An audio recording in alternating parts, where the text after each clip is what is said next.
Yang majelis yang semoga Allah selalu berikan keberkahan dunia dan akhirat. Alhamdulillah izin Allah kita dimudahkan oleh Allah untuk bisa berkumpul di tempat ini dalam rangka memanfaatkan waktu luang kita. Karena memang Allah yang bilang faida faragta fansab. Punya waktu kosong ya isilah. Ya. Isi dengan hal-hal yang bermanfaat. Karena waktu ini enggak berulang. Lantar jiyal ayyamul latim madat. Hari itu enggak berulang gitu lah. Dunia ini bukan tujuan, dunia cuma transit, dunia cuma numpang lewat. Bahkan enggak tanggung-tanggung ulama bilang dunia itu mazra'atul akhirah. Dunia itu ya tempat bercocok tanam untuk akhirat. Nah kalau sudah pakai bahasa bercocok tanam siap capek. Macul bro, mana enggak capek cocok tanam. Gali lobang, naik pohon, ngilangin itu. Capek dunia ini melelahkan. Tapi ulama juga bilang, wa maladzatu illa ba'da ta'bi. Enggak ada yang namanya kelezatan itu yang bisa dikalahkan. Kecuali kelezatan yang datang setelah kita ta'bi, capek. Ya, orang kalau udah berasa lelah, capek, kemudian istirahat, wow. Sampai Nabi bilang sama Bilal, ya Bilal, ij'al sholataka rohatan lak. Bilal, jadikan sholatmu itu istirahatmu. Bilal orang capek, mantan budak, mesti survive, kerja keras dia, kuli lah istilah kalau orang sekarang bilang. Maka Nabi mengatakan, ya Bilal, ij'al sholataka rohatan lak. Bilal, jadikan sholatmu itu istirahatmu. Dan Bilal lah orang yang betul-betul senang dengan yang namanya sholat sunnah wudhu. Ya, tiap wudhu dia sholat, saking cintanya sama sholat. Dia merasakan kenikmatan dalam ibadah kepada Allah. Dan ternyata kalau kita urut lagi ya memang sholat ini isti'anah.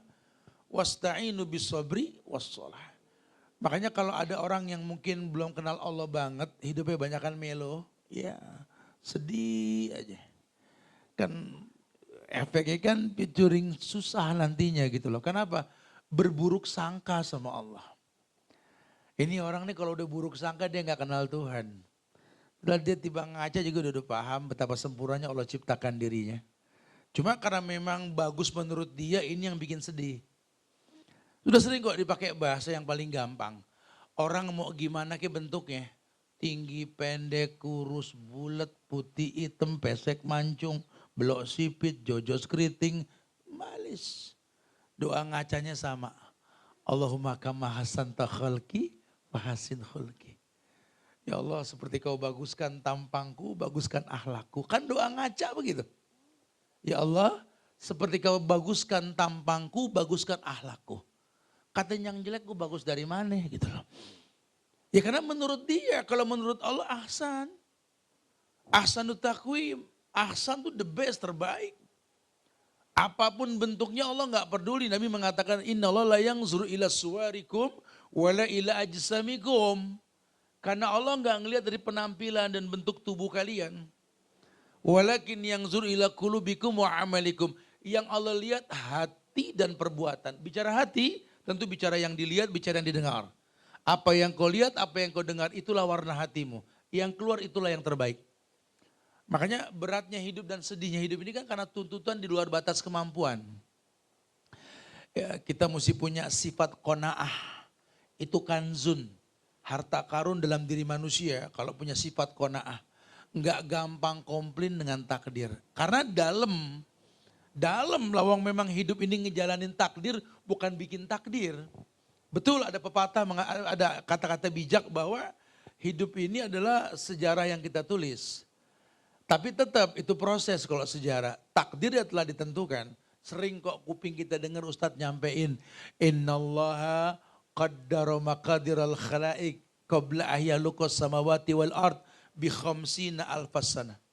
Ya, Allah itu telah takdirkan takdir manusia ini sebelum menciptakan langit dan bumi dengan jeda 50.000 tahun sebelum tercipta langit dan bumi. Ini kita sering dengar nih. Ya. Penetapan takdir ketika bayi berusia 4 bulan dalam kandungan. Yursalu alaihil malak, ditentukanlah oleh Allah, malaikat diutus. Wa yanfukhu fihir ruh, meniupkan ruh. Wa yuktabu bi arba'i kalimat. Ditentukan 4 takdir. Bikat birizki. Rezekinya. Ingat rezeki bukan gaji. Tidak semua orang punya gaji, setiap orang punya rezeki. Bikat birizki. Wa ajalihi, ajal, batas kehidupannya. Baik itu kematian maupun selesai dengan dari sesuatu. Wa amalihi, job. Beda, rezeki sama kerjaan sudah beda. Sakiyun au sa'idun, tertolong atau tidak. Allah telah tentukan. Cuma memang, karena memang bicara takdir, kita bicara sesuatu yang tidak mungkin kita tahu kecuali setelah terjadi. Itu takdir namanya. Nah di Islam memang enggak ada orang yang tahu besok apa yang terjadi. Wala tadri nafsun mada taksibu ghadan, gitu kan kata Allah. Tidak ada satu jiwa pun yang tahu besok apa yang terjadi. Nah kalau memang enggak tahu besok apa yang terjadi, itu fitrah manusia. Jadi kalau ada manusia ngomong, gue tahu besok apa yang terjadi. Ini arraf. Arraf bahasa Arab artinya kang bohong, paranormal.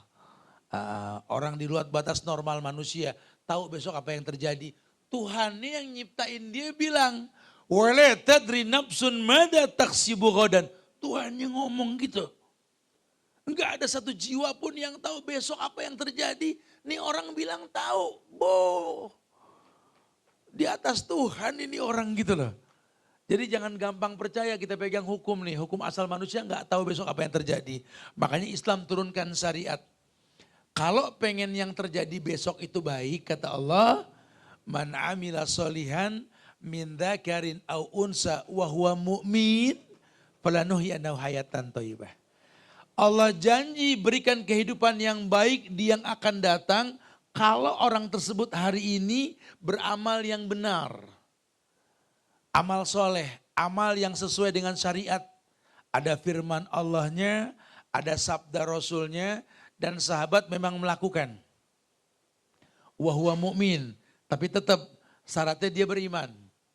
Karena nanti ada juga orang berbuat benar cuma gak beriman. Itu fitrah, standar manusia. Kalau orang Islam ini kan dunia akhirat, keuntungannya dunia. Di dunia dia untung, di akhirat dia untung. Atau di dunia dia gak untung, di akhirat masih bisa untung. Itu orang beriman. Wahuwa mu'min, kata Allah, falanuhyanahu hayatan thayyibah. Kan kuberikan kehidupan yang baik. Berarti ada kehidupan yang baik pun kita nggak tahu. Ukuran kebaikan kan menurut Allah. Karena Allah yang mengatakan, qad ja'alallahu likulli syai'in qadran. Allah telah berikan ukuran orang beda-beda, mikdarnya beda-beda. Ya masalah makan minum saja kata Nabi yakni luqmah, luqaimat yatman biha salbu. Kata Nabi orang kalau makan itu luqaimat yatman biha salbu. Kalau bisa makan jangan banyak-banyak, segenggam 2 genggam lah kata Nabi. Segenggam 2 genggam tuh kalau orang Arab kalau makan begitu. Segenggam 2 genggam gitu loh. Tapi Nabi mengatakan fa'ilala mahalah. Ya kalau memang gak kuat ya gak apa-apa. Perut orang beda-beda. Syekh Albani mengatakan ukuran saya orang-orang Syam dengan orang-orang Yordan dengan kalian orang Arab sudah beda ukurannya gitu loh. Artinya Islam ini fleksibel banget. Tapi ingat ada standar. Itu badan kamu, perut kamu itu isinya 3. Sepertiga buat makanan, sepertiga buat napas, sepertiga buat air. Orang dikasih satu peringatan, yang penting tahu, jangan sampai berlebihan. Allah katakan, qad ja'alallahu likulli syai'in qadran, kata Nabi. Ayat disampaikan, manusia sudah punya mikdar, sudah punya ukuran. Nah, ketika di luar batas kemampuan atau ukuran yang telah ditentukan, ini yang suka menimbulkan kesedihan. Makanya di dalam Al-Quran, ya Allah berfirman, ketika Ibnu Katsir menerjemahkan ayat yang mengatakan wadzalikum zannukumul ladzi zanantum bi rabbikum ardakum fa asbahtum minal khasirin. Iya, ini ayat menginformasikan kepada kita bahwa apapun yang kita lakukan ini harus dengan prasangka baik kita kepada Allah. Jangan kita berburuk sangka sama Allah. Karena nanti banyak juga orang yang berburuk sangka sama Allah. Ya akhirnya yang ada keburukan yang dia rasa. Di surat Fusilat ayat 23, rujukan bahasan kita. Surat Fusilat ayat 23. Ayat yang berbunyi, وَذَلِكُمْ ظَنُّكُمُ الَّذِي ظَنَنْتُمْ بِرَبِّكُمْ أَرْدَاكُمْ فَأَصْبَحْتُمْ مِنَ الْخَاسِرِينَ. Dalam tafsir Ibnu Katsir ayat ini diterjemahkan bahwa qala Ma'mar wa talal Hasan wa dzalikum zannukum alladzi dzanantum bi rabbikum ardakum. Summa qala Rasulullah sallallahu alaihi wasallam ana ma'a abdi ingda zanni bi, kata Nabi gini. Ada sebuah riwayat dari Nabi yang merujuk kepada hadis qudsi bahwa Allah pernah mengatakan, kata Rasul gini, qala Allah berfirman, ana ma'a abdi ingda zanni bi. Aku ini menurut prasangka hambaku. Ana ma'a abdi ingda zanni bi. Wa ana ma'ahu idza da'ani. Dan aku akan selalu bersama dia selama da'ani. Selama dia selalu berdoa kepadaku, kata Allah, da'ani. Summa wa ana ma'ahu idza da'ani summa iftarul Hasan yang zuru fi hadha qala ala innama amalan nas ala qadri zannihim bi rabbihim. Kemudian Al Hasan mengatakan bahwa ayat tersebut mengiring ukuran manusia, bahwa kondisi manusia tergantung prasangka dia sama Allah. Makanya kalau sedih itu featuring susah, iya. Dia lupa Allah ciptakan manusia ini untuk tersenyum. Bukankah dalam semua hal kita disyariatkan mengatakan alhamdulillah? Ya, antum senang alhamdulillah, antum enggak senang alhamdulillah ala kulli hal. Segala hal berkaitan dengan alhamdulillah.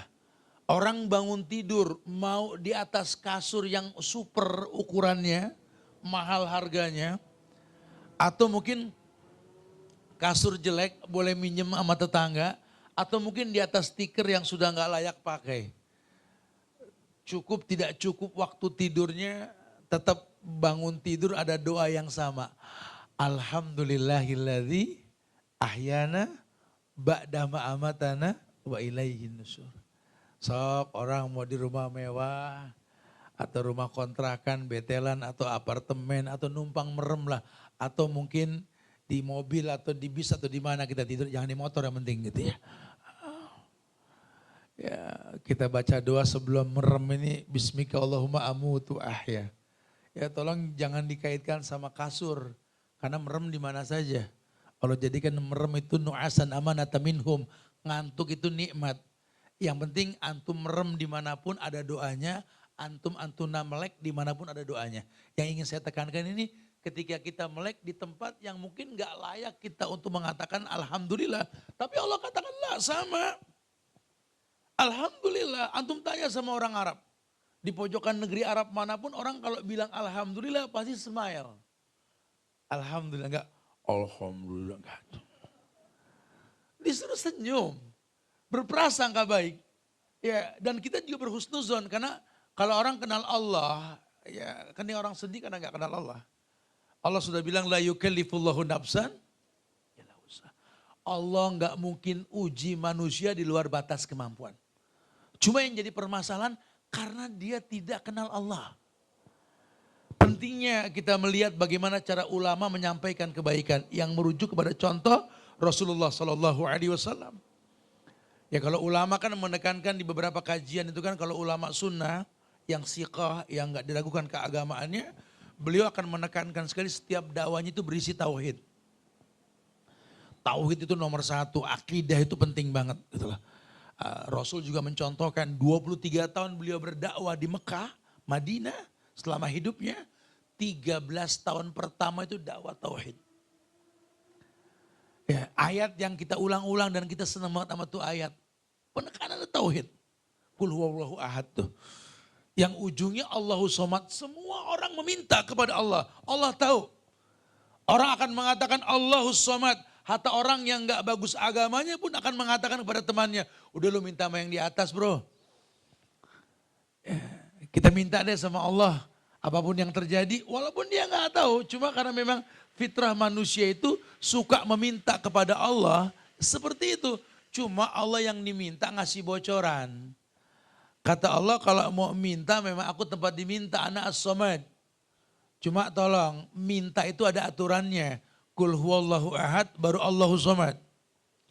Atau mungkin ud'uni astajib lakum. Minta langsung kan ku jawab. Ni-nya itu mufrad. Ya minta kepada aku saja. Di sini kata Al-Hasan mengatakan bahwa Nabi pernah mensabdakan hadis qudsi, qala Allah ana ma'abdi inda zannibi. Kata Nabi, Allah tuh bilang begini, aku ini menurut prasangka hambaku tentang aku.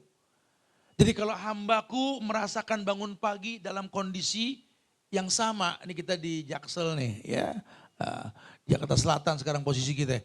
Kita bangun pagi bareng dan alhamdulillah pagi tadi gak hujan gitu ya.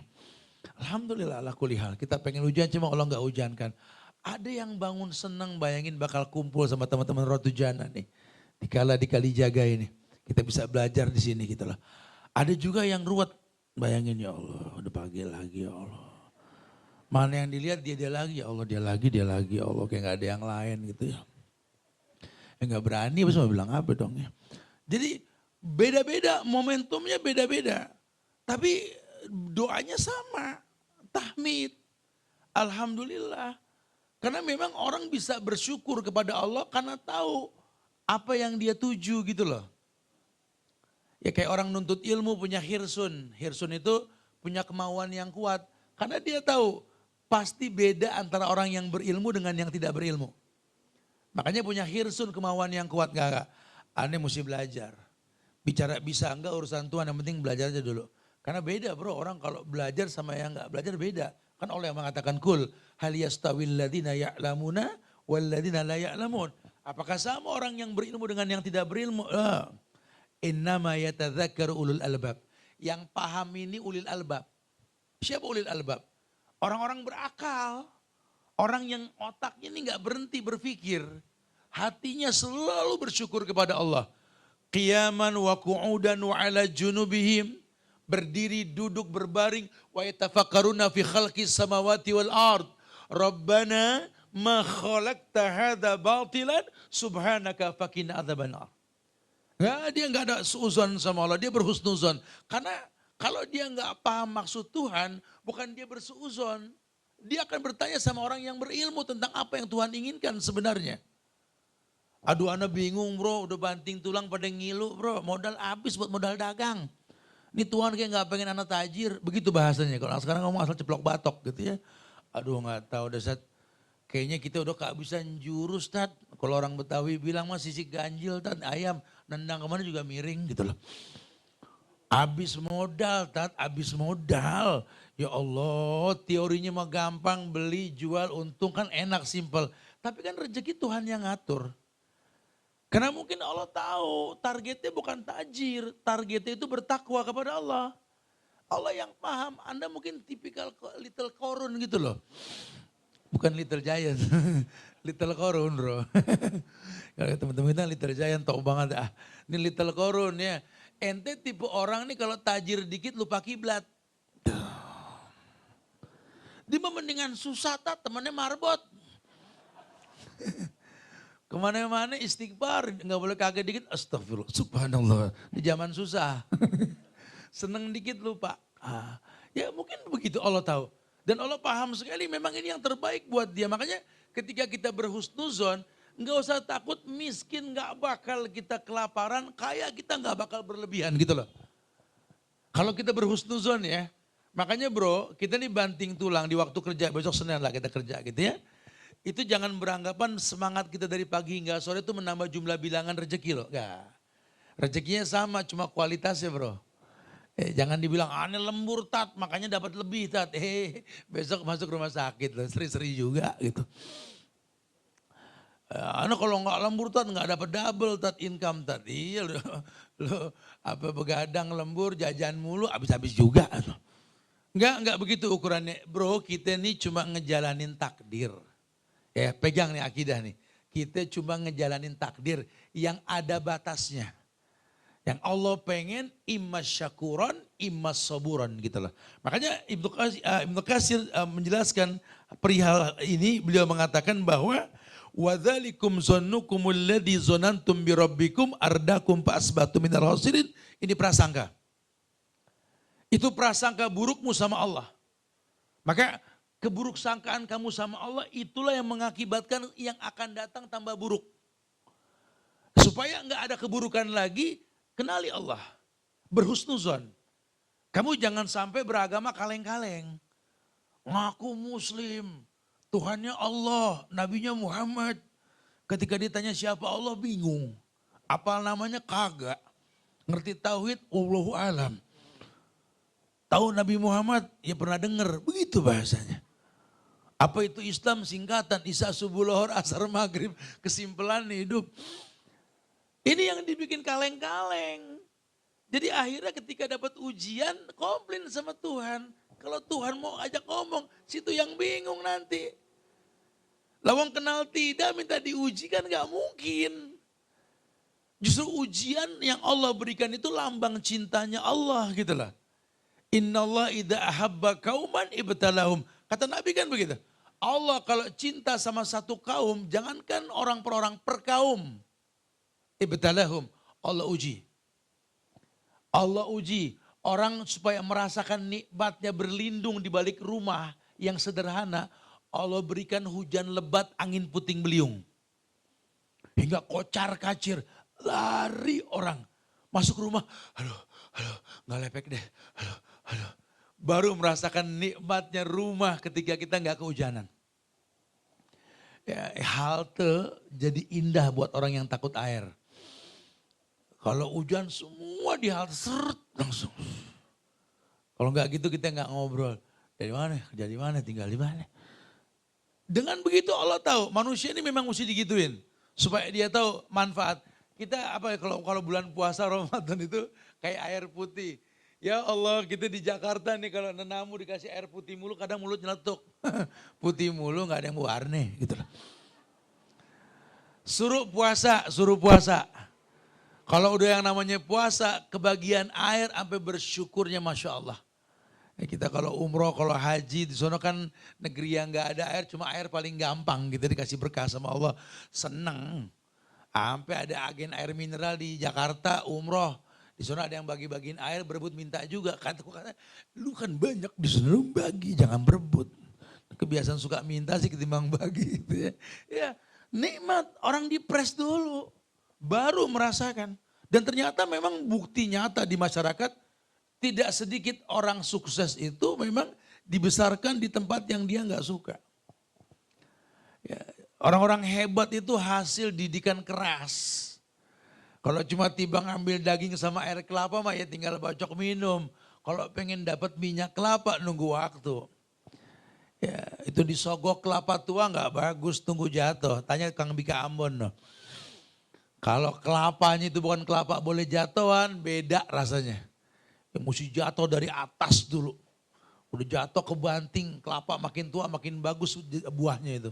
Udah kebanting, dibacok, dikupas kulitnya, diketrik batoknya, diambil dagingnya, disayat kulit darinya, dikerok, diparut, udah parut diperes. Sampai keluar santan, dibakar, digodok lagi. Sampai keluar minyak letiknya tuh. Baru minyak kelapanya keluar. Ya. Ada proses buat dapat VCO, ya begitu. Ya kita tinggal nikmatin, tinggal cari sehat. Ya gak tahu prosesnya. Hidup seperti itu. Makanya innallah idza ahabba qauman ibtalahum. Allah tuh pasti uji manusia. Nah ujian inilah kalau kita memang kenal sama Allah, ujungnya husnuzon. Berprasangka baik. Karena tidak ada kezoliman dalam takdir. Ya, nah kalau sampai kita merasakan buruk, zon. Inna ba'da zonni ismun. Setelah prasangka itu ya pasti dosa. Gimana kita berprasangka buruk sama zat yang kita minta? Akhirnya ya prasangka buruk itu yang akan kau rasakan. Kita kan gak boleh berdoa ya Allah. Allahumma rzuqni in syi'ta. Allahumma sahil umurani in syi'ta. Paling gak boleh tuh. Ya Allah berikanlah rezeki padaku itu pun kalau kau mau. Gitu loh.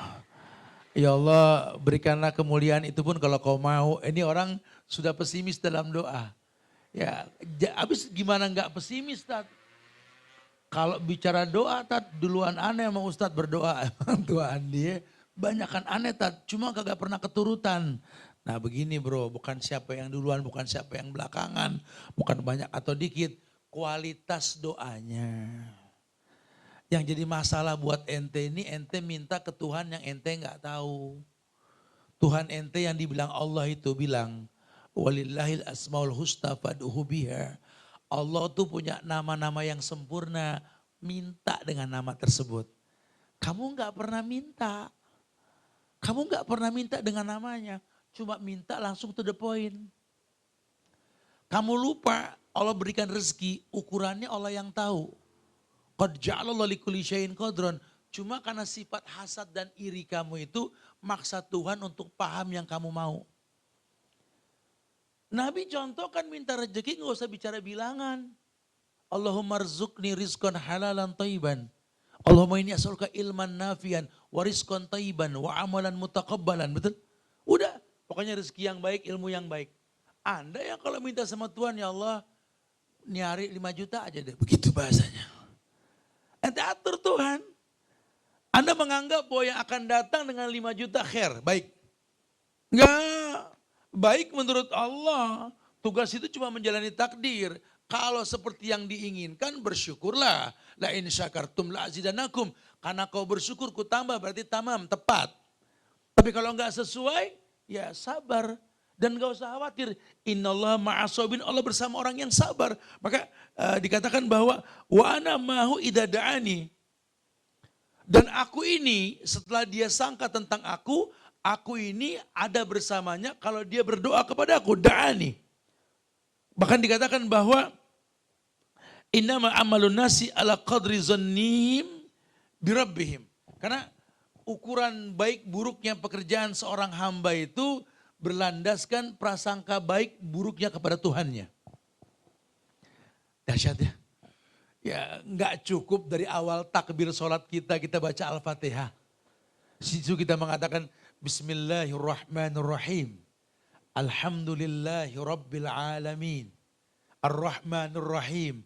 Maliki Yaumiddin. Baru iyyaka na'budu wa iyyaka nasta'in dan seterusnya nanti. Di situ ada muqaddimah, kau puji Tuhan. Selama ini kau puji Tuhan tanpa alasan. Coba kalau kau puji karena ilmu, wow. Allah akan mendekati kita manakala kita berjalan, Allah berlali. Sejengkal Allah sehasta. Enggak main-main. Bahkan banyak yang tak kau pinta pun Allah beri. Makanya Allah enggak kasih yang kita inginkan. Allah mencukupi yang kita butuhkan. Allah yang tahu. Buat orang yang berilmu ketika enggak banyak minta diberi sama Tuhan. Mulutnya basah berkata, hasbunallah wa ni'mal wakil, ni'mal maula, wa ni'man nasir. Hasbiyallahu la ilaha illahu rabbul arsil azim. Ini orang berilmu. Dia rasakan, dia bermuhasabah, dia hitung nikmat. Karena Tuhannya bilang, wa bi ni'mati rabbika fahaddis, nikmat Allah sebut. Dan dia sebut semua nikmat Allah. Dan menyebut nikmat Allah itu memperkecil dirinya di hadapan Allah. Maka ketika dia bertakbir Allahu Akbar, Allah Akbar, ana saghir. Aku yang kecil, Allah yang maha besar. Nah kalau orang sudah merasa kecil di hadapan Allah, ini dasar ibadah yang baik. Ya, karena memang kita menghamba kepada Allah, merendah kepada Allah, bersujud kepada Allah. Bahkan dalam sebuah riwayat dikatakan, sedekat-dekat hamba dengan Robnya ketika dia sujud. Perbanyak minta di situ. Perbanyak minta. Kenapa? Karena memang yang paling tepat kita meminta kepada zat yang maha tinggi. Subhana rabbiyal a'la. Dan di saat itu kita serendah-rendahnya. Dan Allah akan mencukupi apa yang kita inginkan manakala kita di posisi yang seperti itu. Masya Allah. Ya, makanya ada aturan mainnya bro. Ya. Kalau sampai kita sedih, ya sebenarnya sebuah bentuk kesalahan. Padahal kalau kesedihan punya alasan silakan. Sedihlah kalau orang tua meninggal. Kenapa enggak sedih? Karena pintu surga sudah hilang. Ya. Sedih aja ketika berpisah dengan teman. Kenapa? Karena bersatu lebih utama ketimbang berpisah. Ya sedihlah ketika hilang sesuatu yang saya punya. Bukan karena saya takut kehilangan dunia. Bagaimana saya ngomong sama Allah nanti, titipannya nggak bisa saya jaga. Sedih boleh. Itu sedih yang nggak merusak masa depan. Ya, maka menimbulkan penjagaan. Tapi kalau kesedihan seperti yang dia inginkan nggak kesampaian, ini yang pasti mendatangkan kesusahan. Karena akan ada prasangka buruk sama Allah. Ya, selama ini yang dia minta seperti yang dia sebut. Padahal Allah kasih dia nggak seperti yang harusnya dia minta. Ya dengan ukuran matematik dia mungkin anak tuh butuh 10 tat. Makanya ketika anak minta 10 dapat cuma 5 sedih aja. Kenapa sih nggak seperti yang aku minta gitu ya. Ya karena memang Allah lebih paham yang kau butuhkan. Allah lebih mengerti yang kau inginkan. Kalau cuma sekedar bilang butuh belum tentu seperti itu. Ya, orang yang belum menikah dia beranggapan bahwa ya Allah Ustaz teman aku tuh Ustaz aduh agamanya nggak bagus ngajinya boro-boro Ustaz. Itu yang demen banyak banget. Padahal kalau ngaca bareng cakepan aku ketimbang dia. Aku sampai bingung Tat, sampai gimana ya. Kok kayaknya susah banget dapat jodoh, ada yang bilang begitu. Ada lagi yang ngomong, aku sampai berobat Tat, makannya udah 4 sehat, 5, bukan 5 sehat lagi, bukan. Tapi yang pasti udah berlebihan lagi gizi yang aku makan. Kok susah banget punya anak ya Tat. Teman-teman aku yang hidupnya begitu aja kadang-kadang yang gak sengaja malah punya anak gitu. Aku yang betul-betul sengaja niat malah gak punya anak. Aku jadi bingung maunya Tuhan. Ya karena kalau kita pikirkan maunya Tuhan kita gak ada ujungnya. Pikirkan ciptaan, jangan pikirkan siapa yang menciptakan gitu. Berhusnuzon, bermuhasabah diri. Pintu sorga itu bukan kita yang bikin kusennya. Pintu sorga memang Allah sudah siapkan.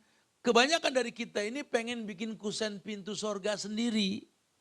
Akhirnya ini yang melelahkan hidup. Aku tuh pengen banget jadi orang kaya Tat. Kemudian aku tuh pengen bersedekah, habis itu lagi sedekah mati masuk surga gitu. Aku pengen banget Ustaz jadi orang yang begini, begini. Aku. Ya itu sih masyiah, terserah kalian. Tapi kan ada masyiahnya Allah. Makanya ada istilah insya Allah. Masya Allah. Ya, insya Allah jika Allah mengizinkan. Kalau Allah nggak mengizinkan, Masya Allah terserah Allah. Ya kita nggak bisa atur Tuhan. Ya, Nabi saja mengajarkan bagaimana mendoakan anak. Nyaris semua anaknya meninggal kecuali Fatimah. Sampai beliau wafat, itu pun gak lama beliau wafat, betul? Ini menandakan ada masyiah yang kita gak bisa komplain. Tugas kita cuma berhusnuzon, berprasangka baik sama Allah. Prasangka buruk mendatangkan keburukan. Kesedihan datang ketika kita menganggap baik menurut kita, buruk menurut kita ini yang gak diperbolehkan. Makanya dari kecil di zaman Rasul, anak-anak kecil ditanamkan sama Nabi. Ya gulam, ihfazillah yahfazuk, ihfazillah tajidhu tujahak. Anak kecil gulam 8 tahun sini. Kamu jaga Allah, bukan Allah dijagain. Pegang hukum yang Allah syariatkan. Ihfazillah yahfazuk. Allah pasti jaga kamu. Allah enggak bakal zolim. Asal posisinya kamu seorang hamba. Makanya dibilang, la yukallifullahu nafsan illa wus'aha. Allah nggak mungkin uji manusia di luar batas kemampuannya. Manusia. Karena nanti ada orang yang di luar batas kemanusiaan. Apa di luar batas kemanusiaan? Dia nggak memiliki Tuhan. Kalaupun mengaku punya Tuhan, dia nggak paham Tuhan ini di luar batas manusia. Hukum asal manusia kata Allah, ya ayyuhan nasu'budu Rabbakumul ladzi khalaqakum. Hukum asal manusia, yakni makhluk yang tercipta untuk menyembah Rob yang menciptakannya. Makanya berat rasa ujian ketika kita mungkin dipertanyakan kemanusiaannya.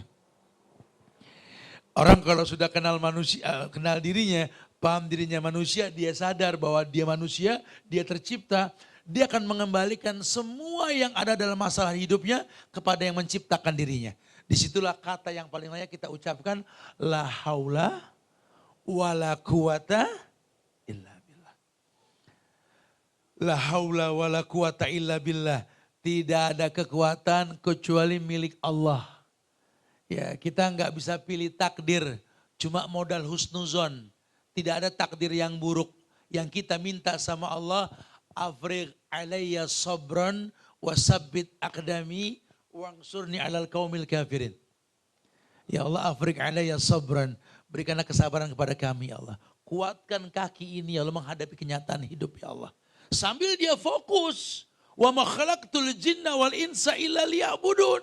Yang penting ibadah. Dia nggak tuntut bentuk rumah yang dia miliki. Yang penting nyaman buat ibadah. Karena doa orang punya rumah, mau gede, kecil, tinggi, pendek, atau mungkin di ground, doanya sama. Angzilna mungzalan mubarakan wa anta khairul mungzilin. Itu doa kalau kita beli rumah atau kita punya rumah. Angzilna mungzalan mubarakan wa anta khairul mungzilin. Ya Allah, berikanlah kepada kami mangzil, baitun dar sakan, tempat tinggal mubarakan yang penuh berkah. Kapan dikatakan rumah itu berkah? Kalau pagi penghuninya melek. Rumah sebagus apapun kalau pagi penghuninya merem, nggak ada keberkahan. Karena doa Nabi cuma buat orang yang mau melek pagi. Barik li ummati fi bukuriha. Berikan berkah pada umatku di pagi hari. Ini kalau aktivitas begini nih anak bangsa di Indonesia nih. Pagi melek, kajian, baru beraktivitas, olahraga sambil kajian atau apalah ya. Aktivitas yang mendatangkan keberkahan. Ini walau anna ahlal qura amanu wattaqau la fatahna alaihim barakati minas sami wal ard. Kalau rata iman dan amal soleh masyarakat di bumi, di muka bumi ini, Allah akan turunkan berkah dari langit dan bumi. Walau anna ahlal qura amanu wattaqau, kalau seluruh masyarakat beriman bertakwa kepada Allah di bumi manapun dia berpijak, la fatahna alaihim barakati minas sami wal ard. Allah bakal bukakan berkah dari langit dan bumi. Ini janji Allah. Keberkahan bakal turun. Pecundang-pecundang ya di negeri ini akan tergeser dengan sendirinya. Karena sampah akan hilang dengan hujan yang turun dengan waktunya nanti.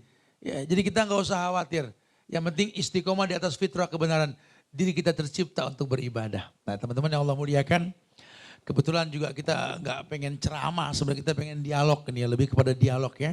Jadi intinya bahwa sedih featuring susah ini memang seperti itulah, seperti ayat tadi dikatakan, kesedihan ini akan menciptakan kesusahan. Karena prasangka buruk timbul karena kesedihan gitu lah. Tapi bukan berarti kita nggak boleh sedih. Kalau sedih alasannya karena Allah, ya silakan saja. Sedihlah karena kita nggak kebagian sholat berjamaah. Sedihlah aku mau sedekah orang duluan gitu loh. Siapa yang nggak sedih, ya udah pengen datang ternyata hujan jadi nggak bisa silaturahmi. Kalau sedihnya karena Allah boleh. Tapi kalau sedihnya lebih kepada komplain dengan takdir, ini yang nggak diperbolehkan. Ya, kita nggak pengen seperti itu, bro. Yuk kita berdialog deh, biar lebih hidup suasana lagi. Silakan, wallahu a'lam bishawab. Barakallahu fikum. Naam. Oke, alhamdulillah. Terima kasih Ustadz. Nah, buat teman-teman yang mungkin ada pertanyaan buat Ustadz Subhan Bawazir tentang sedih featuring susah, silahkan. Tadi Ustadz bilang ya kalau masalah doa nih Tat, kualitas doa. Sebenarnya doa yang baik yang lebih cepat sampai itu seperti apa sih Tat? Karena kan saya sempat dengar juga tuh Tat, kalau katanya doa itu lebih spesifik. Ya, tapi tadi kalau saya tadi dengar Ustadz agak bukan lebih ke spesifik, tapi lebih kayak kita harus mengerti Allah. Gimana tuh Tat? Target doa itu kan yang Nabi katakan la yaruddul qadha ila doa. Tidak ada yang bisa merubah takdir kecuali doa. Sementara tidak ada yang bisa merubah takdir kecuali doa. Dan kita sedang menjalani takdir. Yang kita nggak tahu apa yang bakal terjadi gitu kan. Jadi doa itu lebih kepada harapan yang nanti pada akhirnya kedewasaan orang yang minta. Karena Ibnu Qayyim mengatakan doa kalau dipanjatkan bro, 3 yang terjadi. Yang pertama, doa itu akan mengalahkan takdir. Ya, takdir buruk, sakit apa dengan doa sembuh lah ya. Kemudian yang kedua, doa kalau dipanjatkan ya, doa itu akan kalah dengan takdir. Lu berdoa tetap aja lu sakit gitu kan. Atau yang ketiga, doa dan takdir itu akan berperang. Ya, sehingga yang terjadi nanti masyiahnya Allah, kehendak Allah. Disitulah nanti kata Ibnu Qayyim kita butuh parapin dalam doa. Artinya kalau kita sudah berdoa, parapinnya apa? Ya bertasbih, bertahmid, bertahlil. Atau bersedekah. Atau kita minta tolong orang tua kita doain kita. Anda udah doa mah, doain lagi mah ya. Itu namanya parapin. Di situ saling menguatkan. Karena resikonya begini, orang kalau sudah berdoa pun 3 yang terjadi. Yang pertama diijabah itu doa. Yang kedua ditunda. Yang ketiga Allah ganti dengan permintaan yang dia tidak minta.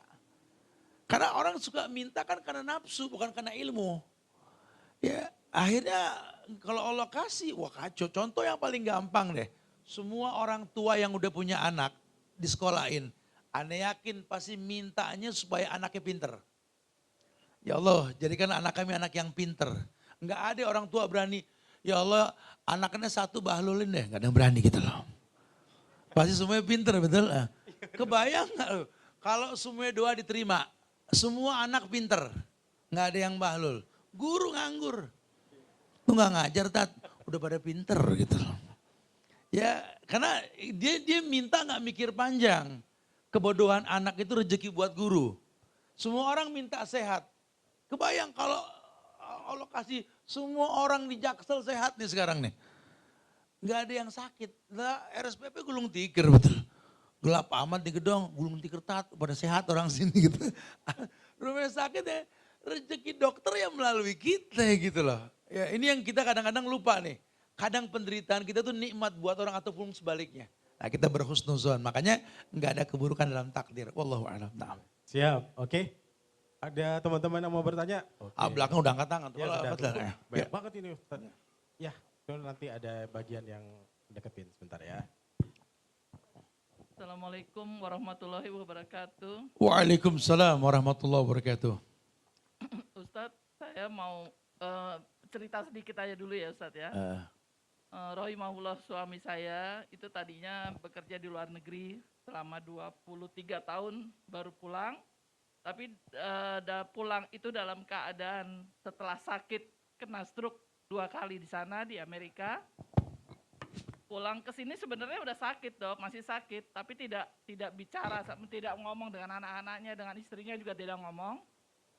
Saya dibujuk-bujuk sama adik-adik, sama besan segala, untuk bisa ketemu dia dan maafkan dia, tapi saya belum bisa gitu loh dok, Ustadz. Karena saya masih gimana ya, bilang rasa sakit hati ya iya, dia disuruh pulang tidak mau, saya juga nggak tahu gitu, tapi memang 2 tahun belakangan ini tidak mau bicara dengan saya, lewat telepon pun tidak mau setelah sebelum dia pulang. Nah dia pulang di sini kena stroke ya, berapa hari di rumah sakit, kemudian keempat langsung masuk ke HCU. Nah, pertanyaannya saya dibilang bukan tetangga ya tetangga juga, saudara-saudara, kok kamu nggak sedih ya kayak gitu. Suami baru sampai sakit gini-gini. Mau dibilang sedih memang sedih, mau dibilang susah juga susah, tapi gimana ya dok, itu udah Ustadz, itu udah takdirnya gitu loh, udah qadarullah. Itu gimana Ustadz? Sampai sekarang sih saya ya udahlah, saya lepas aja karena memang udah qadarullah gitu Ustadz. Makasih jazakillah khair Ustadz. Assalamualaikum. Waalaikumsalam. Terima kasih. Dengan Ibu siapa tadi? Dengan Ibu Susi. Ibu Susi. Oke, makasih. Ya wallahu a'lam bishawab ya. Memang terkadang terjadinya sesuatu itu juga karena zon tadi. Atau baik sangka maupun balasan Allah kepada orang yang mungkin telah berbuat sesuatu yang bisa menimbulkan fitnah dalam doa orang yang terzolimi gitu ya. Ya saran saya sih berlapang dirilah. Ada bab yang dikatakan tahammulun nas dalam Hilyatul Thalibul Ilm itu. Kajian yang saya rutinkan setiap Senin pagi buat para akhwat. Silakan yang mau live di Bogor maupun online dimanapun. Saya sedang mendalami bab tentang Hilyatul Thalibul Ilm. Ada bab tentang tahammulun nas. Tahammulun nas itu bukti muru'ah, keluhuran budi yang kita punya. Tahammulun nas itu artinya menyiapkan maklum buat manusia. Jadi kita ini makhluk yang kalau nggak maklumin ya dimaklumin. Jangan kita anggap bahwa orang berbuat salah, kita nggak mungkin berbuat salah seperti dia. Ya, kayak kita biker di jalan, ya kadang nabrak, kadang ditabrak, kadang nyenggol, kadang disenggol, kurang lebih lah. Nah, kalau kita minta sempurna ya makhluk nggak ada yang sempurna, kesempurnaan milik Allah. Makanya dalam Islam ini ketika kita menyiapkan maklum itu namanya sahlin. Karakter penghuni sorga, mempermudah. Ya udah kurang lebih deh, udah. Aku sih kalau dibilang kesel ya pasti kesel, cuma ya manusia sudah aku maafin sudah kurang lebih lah. Insya Allah itu yang terbaik karena Ketika orang menyiapkan maklum buat orang lain dalam bentuk doa maupun tingkah laku yang baik, 70 malaikat mengaminkan buat insya Allah. Ya barakallahu fiik ya. Wallahu a'lam. Na'am. Oke, terima kasih. Untuk selanjutnya, Ustadz. Oke, buat yang bertanya nanti akan diberikan sesuatu dari Ustadz. Langsung katanya. Bentar ya. Ya, bentar Kak. Dengan Ibu siapa? Dengan Lydia. Lydia, oke Kak Lydia sebentar. Oke. Oke, silakan Kak Lydia. Ya, Assalamualaikum warahmatullahi wabarakatuh. Semoga Allah selalu memberikan rahmatnya kepada Ustadz dan seluruh para jamaah kajian di sini dan seluruh kaum muslimin. Ustadz, izin bertanya, bagaimana kita sebagai orang tua ketika ingin menyekolahkan anaknya, terutama anak remaja akhwat ya Ustadz, untuk memilihkan sekolahnya, apakah harus masukkan anaknya ke pesantren atau ke sekolah umum? Tapi kalaupun disekolahkan ke sekolah umum, khawatir banget Ustadz karena banyak banget syubhat-syubhat yang luar biasa ya Ustadz ya. Sedangkan ketika mau menyekolahkan anaknya ke pesantren, biaya pesantren ini lumayan ya Ustadz, terutama pesantren sunnah. Nah, kondisinya apabila dana kita tidak mencukupi untuk, masih belum mencukupi, ya apabila dananya belum mencukupi untuk pesantren tersebut, bolehkah kita berhutang untuk biaya pendidikan anak, ataukah kita mencekolahkan anak kita di yang biayanya mencukupi aja Ustadz? Syukran jazakallah khairan nih Ustadz. Oke, terima kasih Bu Lydia. Ya, hukum asal sekolah itu kan sebenarnya al-ummu madrasatul ula. Ibulah yang dikatakan sekolah untuk anak-anaknya gitu loh.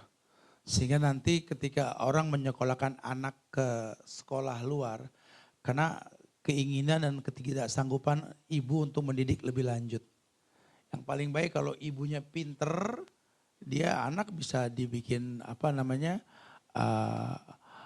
homeschooling oleh ibunya. Cuma karena memang hari gini kita nggak menemukan kelas ibunda para ulama, ibunda Imam Syafi'i dan lain sebagainya, mau nggak mau dibuatlah sekolah. Dulu standar sekolah itu SMP ke atas, baru yang namanya boarding. SD itu orang tua pegang, apalagi yang zaman TK sama PAUD gitu ya. Cuma belakangan ini kan mobilisasi perempuan sama laki mirip. Akhirnya jangankan SMP, SD pun sudah dibuat. Bahkan PAUD, TK, bahkan sampai penitipan anak. Saking perempuan sudah nggak sempat lagi mendidik anak. Nah, kesananya kita akan bicara nilai nanti. Sebenarnya ada harga, ada rupa. Untuk mendapatkan guru yang berkualitas, kita mesti bayar orang-orang yang berkualitas. Tentu nilainya pun gak sedikit gitu ya. Sebenarnya gak ada permasalahan sih. Jangan lupa, menyekolahkan anak itu adalah hak dan kewajiban orang tua untuk menutupi kebutuhan anak. Beda antara mengasuh dengan mendidik. Kalau mengasuh itu mencukupi kebutuhan ini anak sampai dia dewasa. Makanya orang laki, kalau dia sudah balik, haram untuk meminta bergelantungan di pundak orang tuanya. Latih diri untuk mandiri. Itu laki-laki diajar seperti itu gitu loh ya. Bukan berarti dia nggak boleh menerima bantuan, bukan. Ya orang tua akan selalu membantu anak yang kesusahan kan. Tapi bangkitkan diri kita untuk nggak bergelantung di pundak orang tua kita. Itu laki-laki. Nah sementara kitanya harus yakin bahwa rezeki anak itu selalu ada. Nggak bakal ketuker. Jangan diidentikan bahwa kesana kalau sekolah Islam tuh mahal. Sekolah non-Islam lebih mahal lagi. Sampai ada nyekolahkan anak luar negeri ke negeri-negeri kafir kalau perlu. Dan gak hitung-hitungan biaya. Tapi kalau sudah masuk ke yang namanya sekolah boarding Islam, pasti diidentikan dengan nilai yang mahal. Makanya saya sendiri buka yayasan di Bogor, khusus buat akhwat, SMP, SMA ya. Itu udah berjalan dari tahun 2008 hingga sekarang. Masuk 15-16 tahun itu ya. Itu nggak ada yang namanya kita ini nggak nombok. Bahkan sekarang tombokan kita udah paling kecil, sebulan sampai 30 juta. Cuma buat nutupin karena betapa banyak orang yang memang merasa nggak sanggup. Padahal kalau boleh jujur sebenarnya sanggup, cuma memang terbiasa mengatakan mahal pada pendidikan gitu lah ya. Nah kalau memang kita memang nggak sanggup dengan sekian alasan yang kita punya, ya ayo disiplin diri. Jadi ibu yang pinter gitu loh.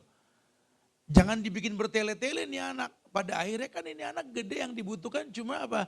Calistung dan skill. Gitu ya. Sementara agama landasan dasar.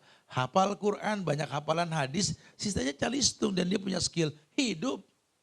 Hidup insya Allah. Nggak usah banyak aturan dalam mata pelajaran gitu. Cuma ya mau bilang apa? Sekarang ini betapa banyak orang-orang tua yang memang dianya sendiri menganggap sekolah itu seperti bengkel anak. Anak bodoh sekolahin pulang pinter. Hei, ilmu itu nurullah. Wa nurullah la yuhdalil asi. Ilmu itu cahaya Allah. Cahaya Allah nggak mungkin datang ke orang yang bermaksiat.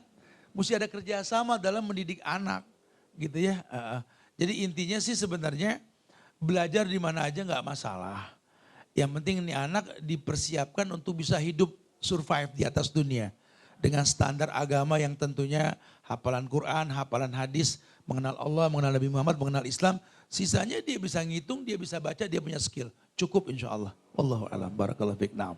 Oke, begitu ya. Bu Lydia ya. Oke, mungkin buat Iwannya. Oke, ada. Mic-nya udah ada, sorry.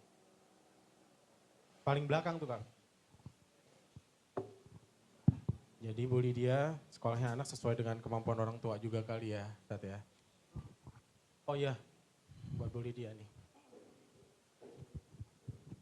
Oke. Silakan, dengan siapa? Sorry. Dengan Fadel. Dengan Fadel, silakan. Assalamualaikum warahmatullahi wabarakatuh. Waalaikumsalam warahmatullah. Jazakallah Ustaz atas Fika pengajiannya barakallah. hari ini. Izin tanya Ustaz, kita kadang kan ada rasa takut tentang masa depan Ustaz ya. Misalnya kita takut anak kita misalnya di masa depan membangkang. Atau misalkan takut pendidikannya berantakan. Atau misalnya kita takut di masa depan jadi miskin dan seterusnya. Nah, apakah rasa takut kita atas masa depan itu termasuk suuzon atau bagaimana kita mengatur rasa takut itu supaya nggak jadi hal yang dosa bagi kita gitu Ustaz. Jazakallah Ustaz. Rasa takut yang timbul dalam hidup kita akan masa depan ini melambangkan ketidakkenalan kita sama Allah. Karena disampaikan tadi di awal bahwa justru Allah pengen kita ini mendapatkan kebaikan yang akan datang. Caranya jelas kok. Beramal soleh, jelas laki perempuan dalam kondisi beriman. Falanuhyanahu hayatan thayyibah, akan diberikan kehidupan yang thayyibah yang baik gitu lah. Ya karena memang dia nggak paham, ya manusiawi banget. Ya keseharian dalam kondisi minus, bayangin ke depan lebih sulit tuh manusiawi banget gitu lah. Kayak orang laki nih, Jones atau Jonesa gitu ya. Jomblo ngenes nih, yang pada belum nikah. Gue sendiri aja susah hidup. Terus gue nikah sama anak orang, bawa anak orang. Gue makan apa? Lu makan nasi, lu orang mana emang gitu loh. Sesimpel itu sebenarnya. Cuma karena memang dia sendiri ngalamin kesulitan ketika hidup, dia bayangin berdua lebih sulit. Wah ini kan teori yang salah. Makanya penting banget memiliki akidah. Akidah itu ikatan yang kuat antara hamba dengan Tuhannya. Sehingga nanti kalaupun kita tahu memang hidup ini susah, tapi susah yang gak membahayakan gitu loh. Karena kita yakin bahwa Allah gak mungkin uji kita di luar batas kemampuan. Ini yang penting. Jangan berprasangka buruk sama Allah. Allah tayyib, Allah baik. Gak ada nama Allah az-zolim, gak ada. Karena Allah gak mungkin zolim. Jadi Allah tuh baik. Maka dibilang tadi, ana inda zonni abdi bi. Aku ini menurut prasangka hambaku. Kata Allah, ayo hambaku kenali aku. Sehingga prasangkamu semua baik. Ada husnuzon lah. Kayak kita sama manusia aja berprasangka baik loh. Orang tua kita ngomel-ngomel, ya udahlah memang dia capek kali ya. Memang dia lelah gitu loh. Kenapa sama Allah kita gak mampu berprasangka baik? Akhirnya lelah hidup, kita paksa Tuhan untuk paham yang kita mau, itu yang paling berbahaya. Ya, jadi kalau saran Ana sih memang nasihat ulama deh. Bagaimana mencontoh Rasul mengajarkan akidah sama anak-anak kecil di zaman Rasul itu. Anak-anak 7 tahun, 8 tahun supaya kenal Allah. Ihfazillah yahfazuk tadi. Kamu jaga Allah, Allah bakal jaga kamu gitu loh. Kamu jangan sampai gak kenal Allah nak. Kalau orang tuamu bisa meninggal, bisa pergi. Allah hayyun la yamut. Dulu kan sahabat gitu kan. Ketika Rasul meninggal, Umar aja gak nerima. Kata Abu Bakar, kalau kau nyembah Muhammad, Muhammad mati. Tapi kalau kau sembah Allah, Allah hidup gak mungkin mati. Nah, tanamkan sejak dini seperti itu. Bahwa kita ini butuh Allah. Buat Allah gak ada yang gak mungkin. Buat Allah nggak ada yang nggak mungkin. Orang mau tinggal di Arab, monggo makan korma. Tinggal di Indonesia silakan makan beras, makan nasi. Tinggal di Maluku silakan ada sagu. Di Madura ada jagung. Mungkin di Eropa sana ada roti, ada apa. Manusia ini makhluk yang bisa beradaptasi tanpa perlu berevolusi. Ya karena survivornya gitu loh ya. Wallahu a'lam bishawab. Na'am barakallahu fiik. Oke. Itu dia jawabannya Kak Fadel. Mungkin ada lagi yang mau ditanya? Oke. Oke tadi banyak di sana. Dari Ahwat sebentar. Ahwat, monggo. Oke silakan. Assalamualaikum Ustadz. Waalaikumsalam. Ya. Bismillahirrahmanirrahim. Kebetulan saya sama suami baru belajar agama. Iya.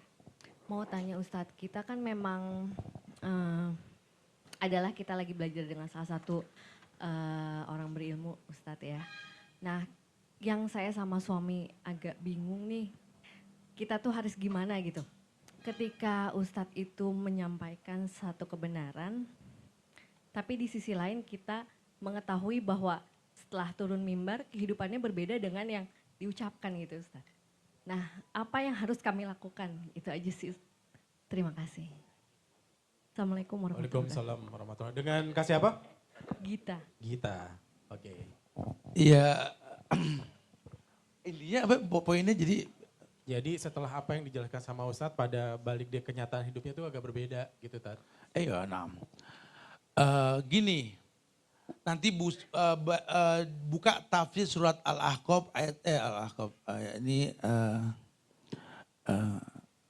Al-Ankabut ayat 1 hingga 3 ya. Al-Ankabut ayat 1 hingga 3. Di ayat kedua itu dikatakan ahasiban nasu ayutraku ayyakulu amanna wa hum la yuftanun. Apakah manusia mengira kalau mereka sudah belajar, bertobat, beriman, mereka enggak diuji? Ya. Di ayat ketiganya, walaqad fatana alladziina min qablihim. Sementara kami telah menguji orang sebelum dia. Fala ya'lamanna Allahu alladziina shadaqu wa la ya'lamanal kadzibin. Allah pengen tahu siapa di antara kalian yang jujur dalam taubatnya, dalam hijrahnya, dalam imannya, siapa yang tidak. Jadi memang biasa orang kalau sudah hijrah, belajar, ya, Ustadz ngomong gini, dia mempraktikkan, kok nggak seperti yang saya rasa ya gitu loh ya. Itu ujian. Makanya ada beberapa kewajiban buat orang yang hijrah. Ya, untuk bisa bertahan dalam hijrahnya ini yang pertama, yakni tentu dia bertobat kepada Allah. Yang kedua, dia menuntut ilmu. Duduk di majelis ulama. Ya kayak kajian kitab, dasar tentang Allah, Nabi Muhammad, Islam gitu ya. Kemudian yang ketiga, dia harus mengkontrol yang dia makan, yang dia minum. Jangan yang syubhat apalagi yang haram. Karena yang bisa menjaga agama dia selama hijrah, selama dia belajar, itu memakan yang halal bukan yang syubhat apalagi yang haram. Sebagaimana sabda Nabi mengatakan, "Faman ittaqa syubhat faqad istabra lidini wa irdi." Orang yang menjauhkan syubhat, menjaga agama dan kehormatannya. Dan sisanya berteman dengan orang soleh. Almar'u ala dini khalili. Orang tergantung agama temannya. Yang dikhawatirkan kita baru hijrah, berteman sama orang yang gagal hijrah. Oh udah kacau. Kayak saya pernah bilang, ada rumah tangga, si istri pegal sama suami. Suami pegal sama istri. Curhatnya sama janda sama duda, selesai gitu loh. Lu udah tahu lu punya masalah sama laki, curhat sama temen yang baru cerai. Kata temennya udah cerai aja, kayak gue enak bebas. Gak ada solusi. Tapi fas'alu ahla dzikri in kuntum la ta'lamun gitu loh. Tanya sama yang berilmu kalau kamu gak tahu. Oh iya ternyata iya ya. Orang tuh kalau baru hijrah akan ada ujian untuk memperjelas. Bener gak, serius gak nih gitu loh. Disitulah mesti kita matang. Kalau bahasa Imam Syafi'i itu syarat nuntut ilmu, dzaka, cerdas bukan pinter. Saya belajar untuk apa? Punten mau nambahin Ustadz, maksudnya saya nih, kan saya misalnya saya belajar sama salah satu Ustadz. Yeah. Ustadz itu menyampaikan tentang suatu kebenaran dari Allah. Tapi ketika kita mengetahui kehidupan pribadi Ustadz itu, ternyata tidak sesuai dengan apa yang beliau sampaikan. Nah Iya. itu kadang-kadang membuat saya dengan suami saya itu jadi, kok gini ya? Iya, Kok iya. kayaknya di mimbar ngomongnya ini tapi kesannya kayak gini. Nah untuk orang-orang yang seperti saya dan suami yang baru belajar kan bikin kita maaf Iya, ya jadi Ustadz jadi ilfil. ilfil gitu. Iya betul. Nah betul. itu sih Ustadz. Oke paham. Mohon. Iya, Nabi pun mengatakan ungzur maqala wala tangzur man qal. Lihat yang disampaikan, jangan lihat siapa yang menyampaikan gitu lah. Karena kalau kita nuntut sempurna orang yang menyampaikan kesempurnaan nggak ada. Ya, bahkan penghafal Quran pun bisa bunuh Ali bin Abi Thalib. Ya, sementara di Quran ada bahasa wala taqtul anfusakum, jangan kau bunuh gitu ya. Ya, ini menandakan bahwa si penyampai kebenaran pun manusia. Ya, jadi jangan kita tuntut sempurna nih Ustadz nyampein kebaikan nih. Ini sih tinggal surga ya doang, apa loh gitu ya. Dia nggak tahu ujiannya, Masya Allah ya. Jadi yang dilihat itu yang disampaikan, jangan lihat siapa yang nyampeinnya gitu ya. Mulai belajar seperti itu. Hikmah di balik kita belajar, ikuti yang diucapkan. Kalau itu memang qala Allah wa qala Rasulullah qala sahabat, ambil. Tapi kalau itu pendapat manusia, kata sahabat-sahabat Nabi, seluruh perkataan manusia bisa ditinggalkan. Kecuali perkataan sepemilik kubur ini Muhammad SAW gitu ya. Biasakan tanya sama ustadznya itu, di Quran ayat berapa? Itu riwayat hadis, riwayat siapa? Ada buku gak yang bisa saya rujukan? Nah jadi kita profesional, ilmiah. Ya nggak nuntut sempurna orangnya. Wallahu a'lam. Oke. Mudah-mudahan puas ya Kak Gita ya. Oke, mungkin ada sesuatu yang bisa dikasih Kak Gita. Banyak sebenarnya. Ini beliau juga baru nih. Ternyata Oke. dalam Islam baru nanya dapat vanilla hijab loh. Widih, Masya Allah. Manila hijab, keren. Barakallah. Oke, kita tadi kalau ngomongin tentang manusia, tadi Ustadz juga ngomongin tentang curhat sama janda. Saya pengen nanya nih, Tat. Mungkin bisa mewakili teman-teman. Gue nggak ngomongin lo ya. Enggak. Saya bukan janda, saya curhat sama Duda. Saya mau nanya, Tat. Kalau misalkan nih, kan kita memang selalu apa-apa minta sama Allah. Iya. Kalau kita bercurhat atau bercerita ke sesama manusia itu gimana ya, Tat? Nggak ada masalah sebenarnya sih ya. Kalau memang orang tersebut bisa memberikan ilmu gitu loh. Karena kan umumnya dalil mengatakan fas'alu ahla dzikri gitu kan. Tanya sama orang yang berilmu gitu loh. Jadi siapapun dia kalau memang ente ngobrol memberikan solusi ya ngomong. Ya, di situ kita mesti kenal teman kita secara akrab supaya tahu kelasnya dia gitu loh. Jangan malah niatnya curhat malah ngegibah. Apalagi masalahnya mirip. Lu kenapa bro? Gue lagi pegal sama bini gue gini sama, gue lebih gila lagi bini gitu kan. Nah, gibah namanya. Kita pergi bareng yuk gitu, akhirnya gitu ya. Akhirnya rusak together nanti gak bagus gitu ya. Sebaiknya jangan, tanya ahlinya. Karena sampai gibah aja gibah, ada yang diperbolehkan. Ketika kita menggibah seseorang untuk mencari solusi dengan ahlul ilmi. Karena kan gibah itu kan membicarakan keburukan orang ya. Si fulan yang gini, dia gini. Gimana solusinya ya? Boleh. Tapi kalau nggak ada solusi haram gibah. Ya Allah a'lam barakallah. Nah. Oke, terima kasih. Bro, Ustaz. ini yang datang orang Jaksel semua, nggak ada yang jauhan dikit. Ada yang paling jauh gak datang nih hari? Oke, mau nanya. Oke. Ada gak yang paling jauh? Ada yang paling jauh? Datang sengaja, bukan nggak sengaja lewat. Ada? datang. Lebih jauh dari Bogor, ada anak Bogor.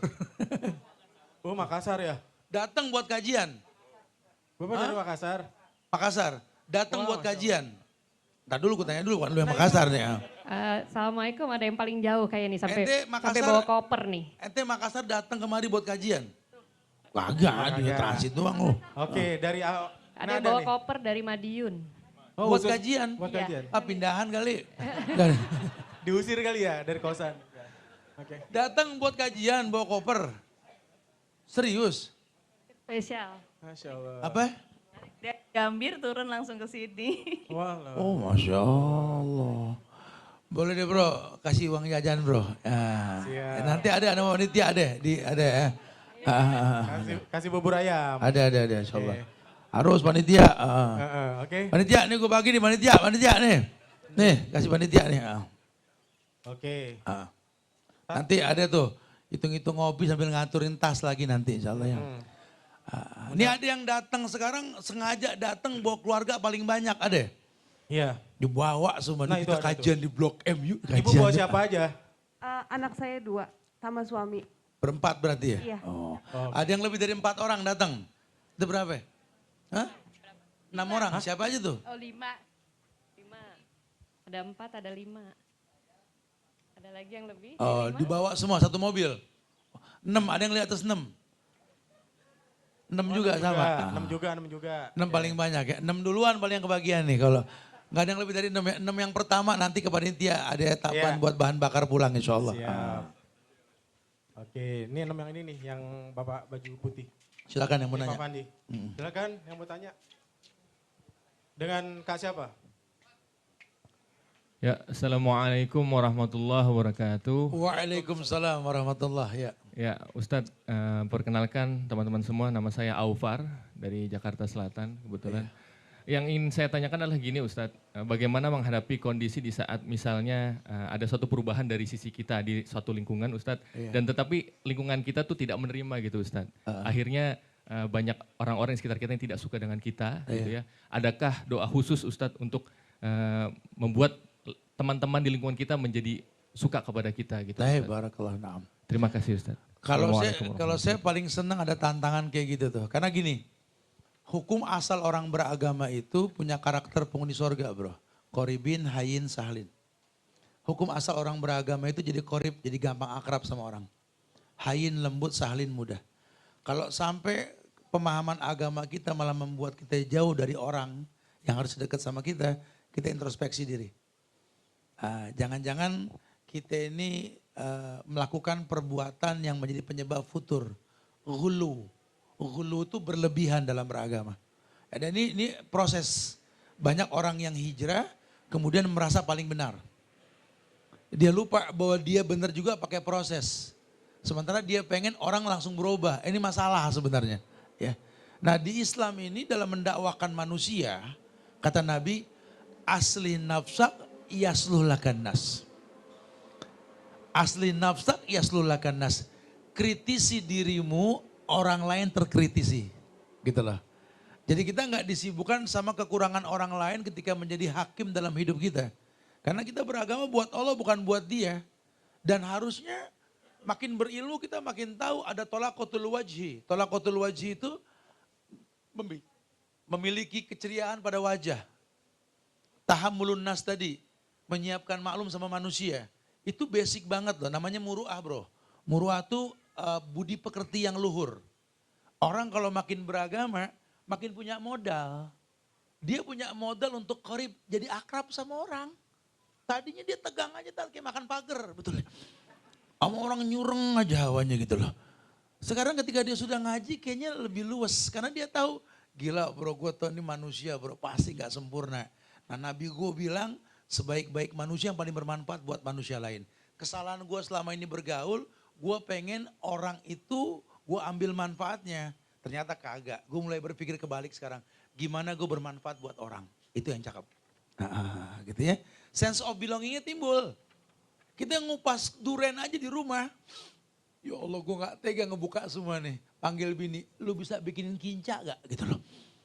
Karena ini durian 1, tetangga 4. Gak bisa, beliin deh santan kara banyakan dikit. Daun pandan sama gula dikit. Bagiin kinca kalau gak asik. Jadi yang dia tahu, enggak. Kadang hal kecil resikonya besar gara-gara mencium aroma yang kita miliki gitu loh. Nah, itu sense of belonging. Dengan timbul harusnya gitu loh. Makanya Anda paling gak setuju kalau agama tuh gak mendatangkan kebaikan. Itu fitnahnya komunis, fitnahnya orang-orang Syiah itu. Akan membrainwash orang supaya benci dengan yang namanya sunnah. Kalau bisa katakan radikal, katakan wahabi, katakan. Karena mereka gak bisa mengalahkan orang-orang sunnah. Persis kayak orang-orang Belanda dulu. Ujung-ujungnya apa? Tipu daya, fitnah dan lain-lain gitu ya. Wallahu a'lam. Barakallahu fiik. Naam. Atau nih. Anda ada buku 3 nih. Ente kasih tetangga atu-atu nih ntar. Asik. Dijual aja lumayan ini. Oke. Ada lagi yang mau nanya? Kita kurang ngasih hadiah kali ke tetangga kali. Oke, silakan. Bentar ya. Ayo, betul bro.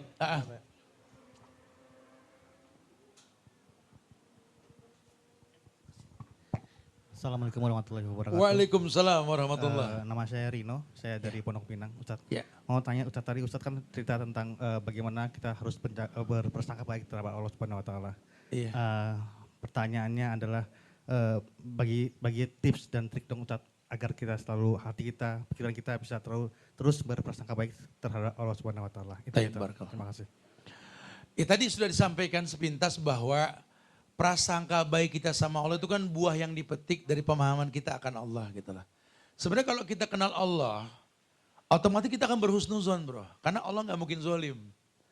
Kalau sampai kita understand tentang Allah gitu ya.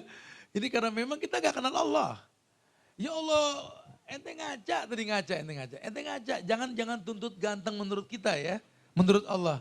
Ini kita ngelihat rambut kita memanjang, kemudian memenuhi kening yang kita punya. Sehingga ada kening, ada space di rambut dengan kening.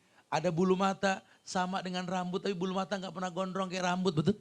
Ya Allah, kalau Allah kasih panjang lu tiap kajian nanya, Ustadznya siapa ya? Betul lah. Ini kelopak mata, bulu mata atas lebih panjang ketimbang bawah. Kebayang kalau bawah yang panjang kayak talang air. Betul. Ini mata kita mau sipit, mau belok, mau apa kayak bentuknya. Hitamnya kecil, putihnya gede, sempurna. Coba kalau hitamnya gede, putihnya kecil. Alien, betul ya? Hidung gitu, nggak mancung, nggak pesok, lubang di bawah. Ini kalau kita bilang gini, Rabbana ma khalaqta hadza batila. Berapa banyak orang yang lahir sempurna, enggak sempurna, kita sempurna. Fa bi ayyi ala'i rabbikum atukadziban. Di situ aja kita bisa berhusnuzon gitu lah. Kemudian kita paham antara gaji dengan rezeki tadi. Kan udah dijamin semua. Jangankan kita yang bisa megang handphone, bisa bawa mobil motor. Bisa naik bis, bisa panggil ojek online atau apa. Ya Allah, ini semut dalam lubang pun ada rezekinya. Tinggal kita berprasangka baik sama Allah. Dengan cara bagaimana? Kenali tujuan Allah ciptakan kita bro. Terserah nih hari dagangan gue laku gak laku. Gaji gue dikasih gak dikasih. Tapi yang pasti Allah jangan sampai aku gak bisa beribadah kepadamu. Makanya doanya Nabi Allah siapa? Ayub ketika sakit. Yang dia minta animasaniyadur wa anta arhamur rahimin. Dia gak minta sehat, dia cuma bilang aku sakit kau maha pengasih. Ambil semua nikmat yang kau berikan, jangan lidah ini. Biarkan lidah ini bertasbih kepadamu, berzikir kepadamu ya Allah. Karena targetnya itu ibadah, bukan dunia. Nah yang bikin kita sedih ini, target kita tuh dunia. Dan dipandang orang itu yang lelah. Gue jadi sedih kalau kondangan baju gue cuma satu, karena pengen dilihat orang. Coba Allah Zivi, apa adanya. Jangan direkayasa, datang aja. Yang bajunya satu bukan cuma ente bro, Abu Bakar, Khalifah. Bajunya cuma satu, enggak pernah sedih. Itu timbang kondangan kagak punya baju baru sedih. Kan begitu ukurannya ya. Gitu. Jadi kita yang bikin sempit dunia kita. Padahal yang Allah inginkan bukan itu gitu ya. Wallahu a'lam. Barakallahu fiik. Oke, nah, tuh kondangan pakai baju apa adanya, jangan baru-baru. Ya kan? Ini Kurang beli baru yang diskon aja, yang diskon. Oke. Silakan. Ada lagi yang mau bertanya? Oh masih banyak Ustaz. Kita mau kita kasih berapa pertanyaan lagi Tat? Oke. Buat teman-teman. Buat pelajaran. Ya silakan Abu. Ya. Bangga belakang ya. Di itu tuh yang belakang tuh. Duluan, oh duluan habis ini sudah boleh. Saya ngene angkat tangan. Ya silakan. Ibu ya. Dia dulu ya. Silakan. Assalamualaikum warahmatullahi wabarakatuh. Waalaikumsalam warahmatullahi wabarakatuh. Izin bertanya Ustadz, Iya. Saya perempuan belum berkeluarga. Saya background saya di kesehatan. Iya. Saya masih punya cita-cita untuk melanjutkan ke jenjang spesialis. Iya. Cuma salah satu center pendidikan yang saya tuju ini di luar Jakarta. Iya. Nah saya baca-baca ada bahwa kita itu kalau perempuan yang belum ada mahram terkendala di safar. Iya. Sementara untuk beberapa proses yang harus saya jalanin, saya harus keluar kota yang saya memang tanpa mahram. Iya, betul. Nah kemudian setelah saya tarik, kan rencana saya sebenarnya dari 2 tahun yang lalu Ustadz. Saya tarik memang belum ada, gimana ya, jadi prosesnya sebenarnya dimudahkan sama Allah. Tapi dari pencapaiannya belum terwujud gitu Ustadz. Yeah. Setelah saya tarik ke belakang, apakah karena salah satu proses saya yang mana saya menjalani safar tanpa mahram di luar ikhtiar-ikhtiar duniawi saya gitu. Mohon nasihatnya Ustadz. Barakallahu fikum. Baik insyaallah. Naam. Qadar Allah masa'afa'ala. Rezeki maut jodoh ini kan takdir Allah ya. Siapa sih yang pengen menunda takdir tersebut? Kecuali Allah yang maha menunda gitu loh. berkhilaf ulama tentang masalah ini sih ya. Karena hukum asalnya la tusafirul mar'a illa bidhi mahram. Hukum asal tuh. Tidak boleh perempuan safar kecuali pakai mahram. Itu hukum asal. Hukum asalnya seperti itu. Tapi ulama juga nggak menyalahkan, ada beberapa momen di mana perempuan ini harus safar walaupun tanpa mahram. Haji atau umroh yang pertama, atau sesuatu yang urgent karena kembalinya bukan ke ulama, ke diri dia. Kalaupun Islam memerintahkan pakai mahram, kebaikan buat dia. Makanya mahram itu ya suami, mahram itu ya ayah, atau adik kakak ayah, atau adik kakak laki-laki di rumah gitu. Itu mahram gitu ya. Kalaupun memang nggak ada, ya kita bicara darurat. Ad-darurat tubihul mahdurat. Tapi harus tahu kenapa Islam mengharamkan perempuan safar tanpa mahram. Karena perlindungan buat perempuan untuk bisa dijaga. Li'annal mar'a aurah. Karena perempuan itu aurat. Aurat yang mesti dijaga, mesti dilindungi kan gitu ya. Nah, sebagian ulama mengatakan kita hidup di zaman yang memang nggak seperti di zaman dulu.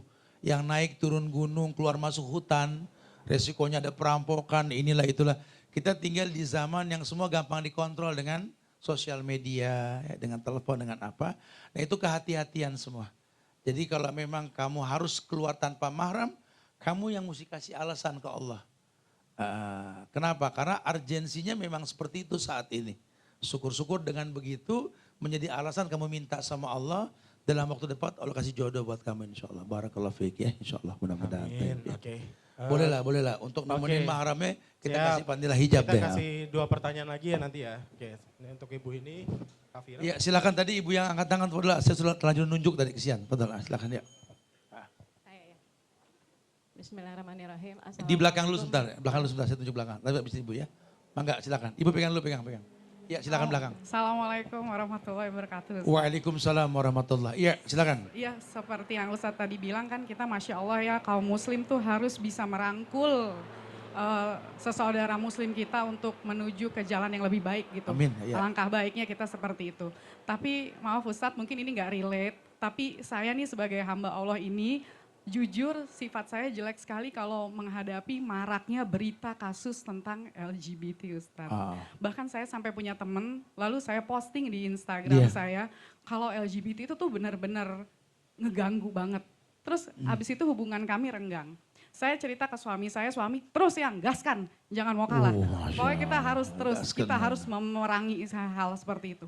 Dan saya tuh sama kaum lekbong, maaf Ustadz, kayak lekbolong tuh saya sensitif banget gitu. Kayaknya saya emosi, saya berpikir jangan-jangan ini panas luar biasa karena kalian gitu. Ya, itu yang saya lakukan itu sebagai hamba Allah, benar gak sih Ustadz, apa saya berdosa sebagai manusia tuh gak boleh menilai dan menjudge mereka seperti itu. Apa yang harus saya lakukan ya Ustadz? Mengingat saya benar-benar sensitif terhadap maraknya kaum ini. Terima kasih Ustadz. Assalamualaikum warahmatullahi wabarakatuh. Waalaikumsalam. Ya memang Allah yang bilang, ya ayuhan nas inna khalaqnakum min dzakarin aw unsa. Kata Allah, hai manusia, aku ciptakan kalian cuma 2 jenis, laki dan perempuan. Ini sang pencipta hanya mengakui penciptaan 2 laki dan perempuan. Ini remeng. Laki bukan, perempuan bukan. Bahkan nabinya pun maju mengatakan la'anallah al-mutasyabbih minar rijal wal mutasabbihat minan nisa. Allah melaknat laki-laki yang lembut kayak perempuan, perempuan kasar kayak satpam gitu. Enggak boleh, memang fitrahnya enggak boleh. Laki harus laki kasar. Ya jadi kalau dibilang suami saya kasar banget, cakep gitu loh. Jangan dong suami saya lembut, nah gue gak mau ke rumah dah kalau begini. Jadi memang betul Allah ciptakan cuma laki dan perempuan. Tadi surat An-Nahl ayat 97. Man amila solihan min dzakarin au unsa wa huwa mu'min. Orang yang beramal soleh, laki kah dia, perempuan kah dia. Enggak ada yang ketiga. Dan dipertontonkan dalam Al-Quran di cerita tentang Nabi Lut itu. Kaum Sodom, ya Allah hancurkan, Allah musnahkan kan. Karena 3 hukuman buat LGBT. Yang pertama cari tempat yang paling tinggi suruh banting. Yang kedua dirajam, yang ketiga dipenggal. Enggak ada yang keempat. Yang keempat Nabi mengatakan qatilul fa'il wal maf'ul. Lakukan pembunuhan buat si pelaku dan yang dilakukan gitu loh ya. Begitu. Nah MUI sepakat, semua ulama sepakat. Herannya masih ada toilet LGBT. Selagi perhatiin, ini kan kalau toilet laki kan celana laki gitu kan. Perempuan pakai androk. Kalau LGBT setengah androk, ya ilah saya bilang. Dan ada di kita ada tetap. Mau bilang apa ya, ini sikap kalau sudah begitu. Kalau umum nggak mau mendengar ya personal lah. Ku anfusakum wa ahlikum nara. Tapi tetap benci dan cinta karena Allah. Jangan sampai kita ini emosi berlebihan sampai lupa ada hukum di negeri kita. Ya, pemerintah kita doain supaya jangan makin remeng nih makin kemari. Allah kasih hidayah buat semua di atas. Karena jujur memang betul terjadinya panas, kering kerontang, negeri yang subur jadi kering nggak subur. Ya karena maksiat. Maksiat yang dianggap lumrah dan biasa. Dan terang-terangan sekarang beberapa partai mendukung itu gitu loh. Mereka berani mengakui walaupun salah kita support karena kita cari follower. Allahu Akbar ya. Terus gaskan tapi tetap kontrol ya. Ya. Boleh nih sambil belajar ini deh. Adab menuntut ilmu sama panduan sholat orang sakit. LGBT itu sakit. Ini biar berobat gitu. Bismillahirrahmanirrahim. Assalamualaikum warahmatullahi wabarakatuh. Waalaikumsalam warahmatullahi wabarakatuh. Ustadz, nama saya Sari, saya dari Tangerang Selatan. Iya. Ada 3 pertanyaan, Ustadz. Yang pertama, ada seseorang yang dia berpisah karena suaminya itu memilih Syiah. Nah di sini dia merasa sedih karena akhirnya anak-anaknya harus mengalami yang namanya keluarganya tidak utuh. Iya. Gitu. Anaknya ada 6 dan dia tinggal semua sama ibunya. Itu yang pertama, apakah kesedihannya beralasan gitu. Terus yang kedua, jadi untuk yang seseorang wanita yang katanya kalau safar itu harus ada mahramnya, itu bagaimana kalau misalnya memang kondisi tidak memungkinkan, seperti misalnya saya ini tinggal di Subang, tapi saya harus bolak-balik antara Subang dan Jakarta karena saya lagi proses mutasi.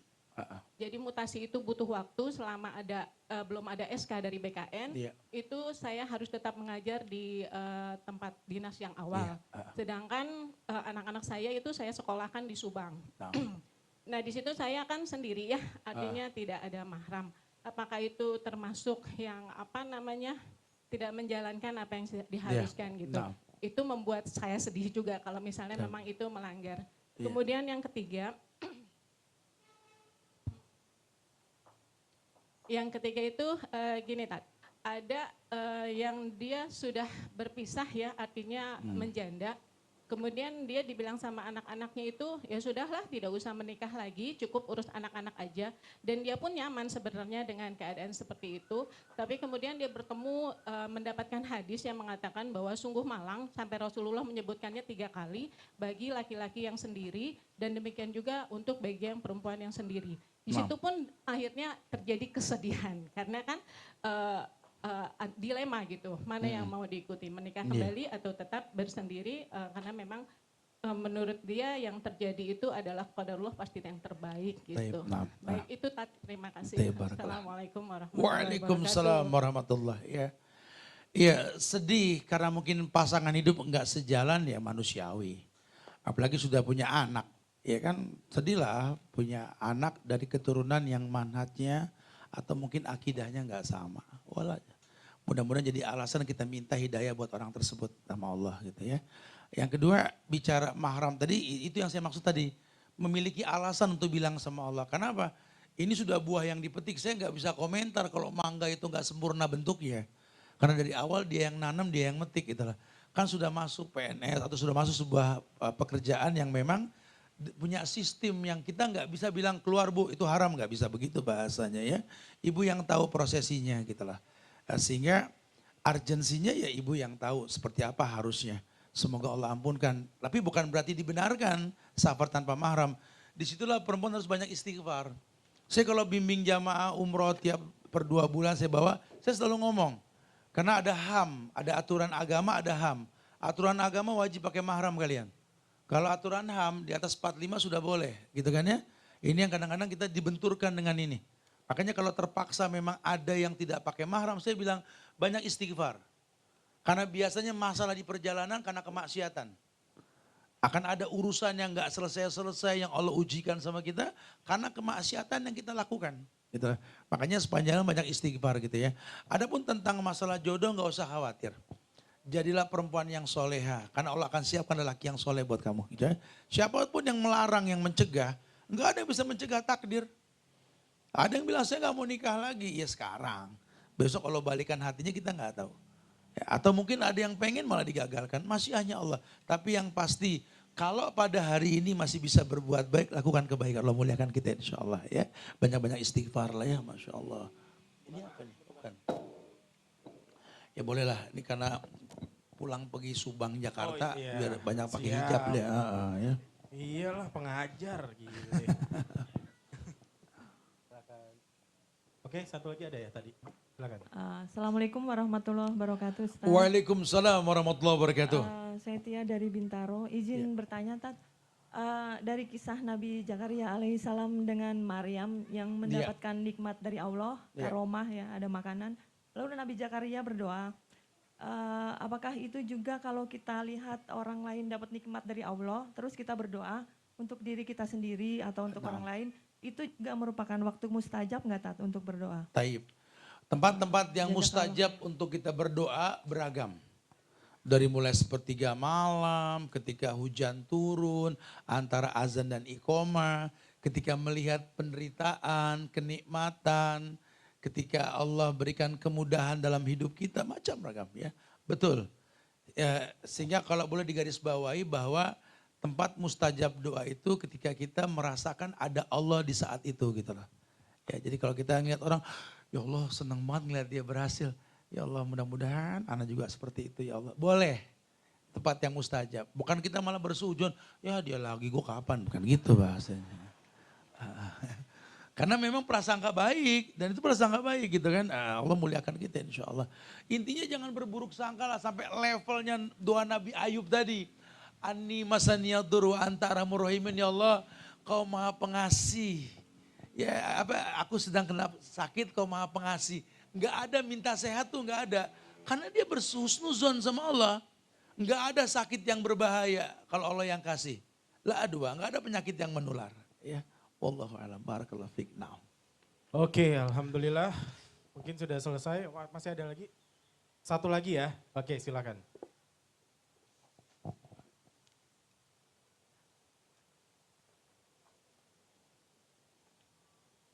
Oke, ini boleh nih. Boleh nih. Bismillahirrahmanirrahim. Assalamualaikum warahmatullahi wabarakatuh. Waalaikumsalam warahmatullahi wabarakatuh. Iya. Kami sekeluarga kan sudah beberapa kali mengadakan taklim di rumah. Iya. Tapi hanya saya ingin meyakinkan, saya ingin tahu apakah kriteria guru yang sesuai dengan agama yang sepantasnya untuk kami untuk memberikan taklim keluarga di rumah kami. Assalamualaikum warahmatullahi wabarakatuh. Waalaikumsalam. Ini hitung-hitung nasihat buat semua panitia kajian nih. Karena memang berkaitan dengan guru yang dipanggil untuk apa gitu lah. Saran saya sih hukum asalnya memanggil ustadz itu adalah orang yang ahli di bidang yang memang sedang kita butuhkan gitu lah. Karena dasarnya pas'alu ahla dzikri in kuntum la ta'lamun. Tanya sama yang berilmu kalau kita nggak tahu. Jadi jangan ngelihat muka ustadz baru punya ide kajian gitu loh. Ya, kalau bisa memang kita punya masalah, googling, tanya atau apa, cari yang bisa mencahin siapa nih kira-kira nih. Masalah waris ustadz ini, masalah ini ustadz ini gitu lah. Nah baru kita memanggilnya itu jelas peruntukannya Ustadz. Kalau Allah izinkan antum bisa hadir, kita punya masalah yang mesti dipecahkan Ustadz. Berkaitan tentang masalah ekonomi, masalah waris, masalah akidah, masalah ini. Ustadz itu yang kita harapkan bisa membantu memecahkan. Tolong Ustadz kami siap untuk diajarkan yang terbaik. Enak. Ini kan yang paling bahaya kadang-kadang kalau Ustadz diundang ini kan buat koleksian. Tat datang tat pengajian saya tuh. Ustadz ini udah tinggal antum yang belum gitu loh. Waduh lu koleksi Ustadz gitu ya. Itu yang paling bahaya ya. Sehingga dia manggil Ustadz buat apa dia juga nggak tahu. Yang ada akhirnya nunggu salahnya Ustadz. Ini yang paling bahaya ya. Makanya saya paling kalau udah mulai Ustadz datang tat gini. Antum yang belum pernah datang ini nggak akan pernah datang. Karena memang sudah lain tujuannya. Ya, khawatirnya nanti malah berubah, tujuan belajarnya berubah nanti cuma buat menambah jumlah bilangan ustadz yang diundang, itu nggak boleh. Jadi ya harus tahu ustadznya berkepentingan nggak, kemudian tahu nasab keilmuan. Karena apapun bidangnya, kalau ustadz sunnah itu pasti menekankan tauhid dulu. Karena nanti berujung kepada muamalah antara kita dengan Allah. Ya bukan cuma sekedar pendapat menurut saya, pandangan saya, bukan. Tapi lebih kepada qala Allah wa qala Rasul wa qala sahabah. Nah sisanya karakter. Keluarga di sana tipe orang yang serius atau suka yang canda tawa atau apa, disesuaikan nanti. Jangan nanti dipaksakan karakter ustadz yang nggak masuk. Akhirnya khawatirnya Islamnya ini bukan mewarnai tapi merubah. Keluarga yang tadinya ceria, dipanggil ustadz yang menegangkan, akhirnya jadi keluarga yang tegang gitu loh. Ini berbahaya nih ya. Akhirnya orang ngelihat, gue mendingan lulu dulu waktu belum ngaji pada baik-baik gitu. Udah ngaji innalillah, kayak makan pagar komplek, tegang-tegang bener gitu loh. Wallahu a'lam bishawab. Barakallahu fiik. Naam ya. Taib. Oke. Insyaallah. Udah ya, alhamdulillah. Terima kasih. Nah ini boleh nih. Yang mana Tat? Masuk surga sekeluarga. Reuni, cakep nih. Reuni Masuk sahabat di surga tuh. Alhamdulillah, amin. Oke, alhamdulillah, terima kasih buat teman-teman dan terima kasih juga buat Ustadz Subhan Bawazir. Mungkin sebelum kita mengakhiri ini Ustadz ada sepatah 50 kata patah. Banyak ya pasti. Iya, menu makan siang dong. Iya, salah dong. Oke, iya bro. Yang pasti betul loh, sedih itu featuring susah tuh betul. Karena prasangka baik itulah yang bisa mendatangkan kebaikan. Prasangka buruk itu cikal bakal datangnya keburukan. Apa sih yang mesti kita sangka buruk sama Tuhan? Kalau banyak nikmat yang kita nggak minta Allah kasih kok. Tinggal pandai-pandai mengikuti syariat. Wa bi ni'mati rabbika fahadis. Nikmat Allah sebut. Wa in ta'udu nikmatallahi la tuhsuha. Kalaupun kau sebut nikmat Allah, nggak mungkin kau bisa menghitungnya. Ya. Semoga manfaat insya Allah, tetap manfaatkan waktu kosong kita di hari libur untuk belajar. Dan Allah akan berikan yang terbaik buat kita nanti insya Allah. Amin, Jaga amin. ukhuwah bro ya. Saling mendoakan di antara kita, doakan diri kita, keluarga kita, doakan nih teman-teman Ratu Jana.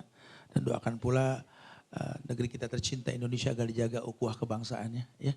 Jadilah rakyat yang cerdas, yang pintar dalam keagamaan sehingga pemimpin yang baik itu anugerah buat kita nanti insya Allah ya.